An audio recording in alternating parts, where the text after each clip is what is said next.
Hey there, fellow seekers of purpose. Today, we're diving into a topic that's close to my heart and, I believe, essential for every Christian's journey. Finding your one thing. You've probably heard of Gary Keller's best-selling book, The One Thing, but have you ever considered how its principles align with our faith? Let's explore this powerful concept through a biblical lens. Imagine for a moment that you're standing at a crossroads. Life's pulling you in 1,000 directions, and you're feeling overwhelmed. Sound familiar? Well, you're not alone. Even Jesus' dear friend Martha found herself in this predicament. In Luke 10:41-42, we read, "Martha, Martha," the Lord answered, "you are worried and upset about many things, but few things are needed, or indeed only one. Mary has chosen what is better, and it will not be taken away from her." This passage beautifully illustrates Keller's core message. Focus on the one thing that matters most. For Mary, it was sitting at Jesus' feet, absorbing his teachings. What's your one thing? Now, you might be thinking, but there's so much I need to do. I get it. We live in a world that glorifies busyness. But here's the truth.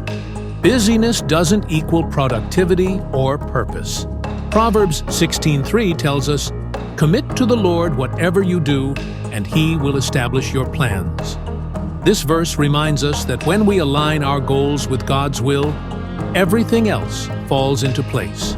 So, how do we apply the one thing principle to our Christian walk? Let's break it down. Identify your purpose. First, pray for clarity. Ask God to reveal His purpose for your life. Remember Jeremiah 29:11. "For I know the plans I have for you, declares the Lord. Plans to prosper you and not to harm you. Plans to give you hope and a future." Set God-centered goals. Once you've identified your purpose, set goals that align with it. But here's the key. Make sure these goals glorify God. As Colossians 3:23 reminds us, "Whatever you do, work at it with all your heart, as working for the Lord, not for human masters." Prioritize ruthlessly. This is where Keller's wisdom really shines. He encourages us to ask ourselves, what's the one thing I can do such that by doing it, everything else will be easier or unnecessary? For us as Christians, that one thing should always point back to our relationship with God.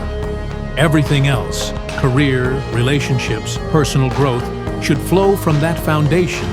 Embrace discipline. Achieving your one thing requires discipline. Paul understood this when he wrote in 1 Corinthians 9:27, "I discipline my body like an athlete, training it to do what it should." Discipline isn't about perfection.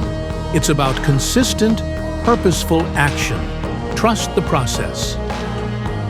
Remember, Rome wasn't built in a day, and neither is a purposeful life. Trust in God's timing. As Ecclesiastes 3:1 says, "There is a time for everything, and a season for every activity under the heavens." 6. Friends, finding and focusing on your one thing isn't about neglecting other aspects of your life. It's about identifying what truly matters and letting that guide your decisions and actions. As we wrap up, I want to leave you with this thought. What if your one thing today is simply to draw closer to God? What if, like Mary, you chose to sit at Jesus' feet and listen?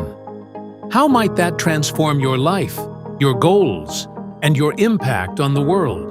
Remember, in the grand tapestry of life, it's not about doing everything.